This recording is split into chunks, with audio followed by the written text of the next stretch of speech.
Muito bom dia, sejam bem-vindos ao segundo dia do Congresso da APDC, 32ª edição. Continuamos a olhar para os efeitos da disrupção tecnológica nas empresas e também na vida de todos nós. E hoje vamos perceber como é que o PRR pode estar a transformar digitalmente o país e vamos, João, ainda olhar para a comunicação quântica. Isso mesmo. Bom dia a todos que nos seguem aqui neste auditório em Lisboa e também espalhados um pouco por todo o país e esperemos também pelo resto do mundo, uma vez que estamos a fazer uma transmissão através das várias plataformas, transmissão assegurada pela RTP. Vamos então continuar com este segundo dia deste Congresso. A Carolina já avançou alguns dos temas que vamos abordar e porque falamos de disrupção temos que falar em cibersegurança, cada vez mais uma preocupação, mas também uma oportunidade de negócio. Teremos aqui um olhar de peritos sobre inteligência artificial e um dos grandes debates esperados sempre deste Congresso, para além dos operadores de média, é os operadores de telecomunicações. Eles vão estar aqui ao final da tarde para saber o estado da nação, os problemas e olhar para o futuro. Para já, damos o arranque e as boas-vindas a este segundo dia e o convidado é o Ministro da Economia, António Costa Silva.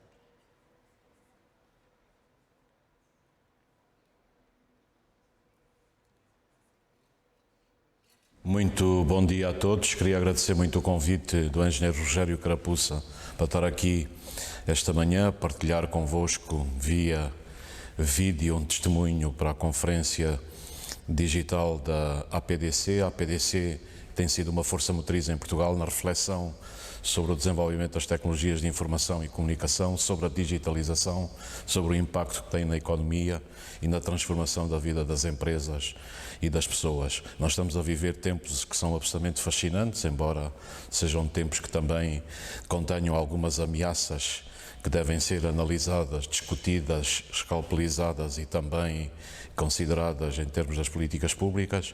Nós estamos a viver uma disrupção tecnológica extraordinária ao nível do nosso tecido empresarial. Temos aqui a combinação de transformações tecnológicas muito importantes que estão a ocorrer no mundo físico, com tudo o que tem a ver com a robótica inteligente, que tem a ver com a automação, a virtualização dos processos, a grande revolução que está a existir na ciência dos materiais, com novos materiais que também são importantes para o desenvolvimento das indústrias. E temos simultaneamente uma grande revolução a nível digital, com o desenvolvimento da inteligência artificial, das máquinas que aprendem, tudo o que tem a ver também com os próprios processos da internet, das coisas e da revolução extraordinária ao nível dos sensores. Mas há um outro elemento que é muito importante, que é a combinação de tudo isto e da computação com a biologia. Este é o século que está a cruzar de uma forma que nunca vimos no passado, a computação com a biologia, e não tardará, vamos ter o primeiro ser humano cujo genoma vai ser desenhado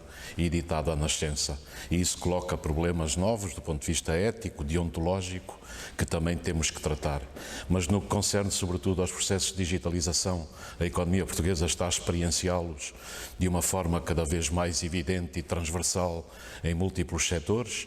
A economia ligada à digitalização dos processos, à transformação dos modelos de negócio, à reconfiguração das cadeias de produção e logística, está a levar à promoção cada vez maior de novas dimensões da economia. O ciberespaço multiplica o mercado, globaliza as atividades económicas, promove a competitividade global, potencia a economia dos dados. E nós estamos a ver todas essas transformações nas empresas em Portugal. E é evidente que o tecido empresarial é heterogéneo, há empresas que estão muito avançadas do ponto de vista de transformação digital, há outras que estão mais atrasadas, mas vamos ver a nível das políticas públicas e dos programas que temos em execução se conseguimos acelerar cada vez mais esse processo. A nível global, o que podemos dizer, e sobretudo nos Estados Unidos, os estudos são muito fiáveis a esse respeito. Nós, quando tínhamos as grandes revoluções do século que existiram no século passado, por exemplo, quando o telefone foi inventado, por Alexander Bell, levou cerca de 50 anos a chegar a metade dos lares americanos, a rádio levou 38 anos, hoje o que vemos é que a internet levou 3 anos, o Facebook 1 ano, o Twitter 9 meses. Portanto, há uma aceleração da disseminação massiva das tecnologias digitais, com tudo o que pode fazer a nível da transformação da vida das pessoas. Estamos a ver o funcionamento da economia a mudar, o funcionamento das empresas, a vida das pessoas e, portanto, todo este conjunto de transformações são absolutamente fulcrais para o futuro. E é evidente que, quando se discute o nível da inovação, o que é que as tecnologias digitais podem provocar, nós estamos a ver claramente, e há estudos da McKinsey que o indicam, que a adoção em massa das tecnologias digitais pode ser transformadora a uma escala exponencial, ela pode ter efeitos na economia 10 vezes mais rápidos que a Revolução Industrial e a uma escala 300 vezes maior. E é por isso que estamos a dar toda a atenção a esse nível, à execução do Plano Nacional de Recuperação e Resiliência. Há poucos dias foi lançado o PT 2030, que também tem um pacote muito significativo para a inovação digital, para a transição tecnológica, e todos estes processos estão a ser articulados nas empresas em combinação com a transição energética, com a descarbonização e com a atenção às questões climáticas e da sustentabilidade. E, portanto, a digitalização pode promover e potenciar todas as sinergias desses processos, aumentar a transição energética, reconfigurar as cadeias de produção no sentido da sustentabilidade e pode, como se está a verificar em muitas partes do tecido industrial português, promover um novo patamar de desenvolvimento. Acredito profundamente que a intensificação da revolução tecnológica e a digitalização dos processos de trabalho e dos modos de produção pode aumentar a produtividade das empresas, pode aumentar a competitividade do país, e isso está a ser refletido nos números que a economia portuguesa está a apresentar e que são notáveis. O ano passado crescemos 6,7% ao nível do PIB, um dos maiores crescimentos da União Europeia, muito acima da média europeia.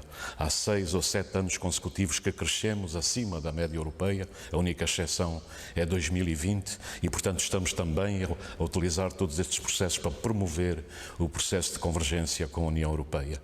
Mas ligado a isso, o que é também muito significativo é que o ano passado as exportações atingiram 50% do PIB. No primeiro trimestre deste ano as exportações aumentaram 13,3% e, portanto, a economia é cada vez mais exportadora, mais competitiva, e a digitalização está no centro da transformação destes processos. E queria terminar elencando 2 ou 3 medidas que o Governo tem tomado e tem discutido com o setor empresarial no sentido de acelerar os processos de digitalização. No âmbito do Plano Nacional de Recuperação e Resiliência, temos um grande pacote de 650 milhões de euros para as empresas 4.0 e centrada sobretudo na digitalização dos processos, na digitalização das cadeias de produção, na reconfiguração das cadeias logísticas e na maior competitividade das empresas no mercado. E as aceleradoras digitais é um programa que foi lançado de cerca de 55 milhões de euros. Queremos ter 25 aceleradoras no país. Em cada uma das 3 do país tem que existir uma aceleradora. A resposta do tecido empresarial, das associações, foi muito significativo e nós já temos esse processo a correr. Queremos instalar, portanto, cerca de 25 aceleradoras, atingir nesta primeira fase 30 mil empresas, e vai existir, ao nível das aceleradoras digitais, um catálogo de serviços para propiciar às empresas a utilização desses serviços que são financiados, e também vai existir uma plataforma para auxiliar as empresas nos seus processos de digitalização, com o coaching, o mentoring, o networking, portanto, todo o conjunto de redes que podem ser fulcrais. E depois temos os bairros comerciais digitais, cerca de 50 espalhados por todo o território nacional, com a colaboração muito grande das associações empresariais, das empresas, exatamente para auxiliar também esse processo e disseminá-lo ao nível do todo nacional. E se combinarmos isso com o programa que está a ser lançado ao nível do PT 2030, nós já tivemos um primeiro pacote, avisos para cerca de 400 milhões de euros, que estão exatamente centrados nos processos de inovação, na incorporação da inovação no funcionamento das empresas, no desenvolvimento de produtos e serviços de alto valor acrescentado. E eu penso que o país está a caminho. O DESI, que é o Índice Digital da União Europeia, revela que Portugal subiu do 19º lugar para o 15º lugar em 2022. Há todo um conjunto de processos que estão em execução ao nível do tecido empresarial, e eu penso que a mudança está a caminho e ela vai afirmar-se cada vez mais em números mais poderosos da economia, em números mais poderosos da performance do país. E, portanto, contra as perspectivas mais pessimistas que muitas vezes vemos no país, a economia portuguesa tem respondido, tem afirmado a sua resiliência, e acredito profundamente que a digitalização e a intensificação da revolução tecnológica vão aumentar cada vez mais a produtividade, a competitividade do país e afirmar um caminho cada vez mais sólido para o futuro. Muito obrigado.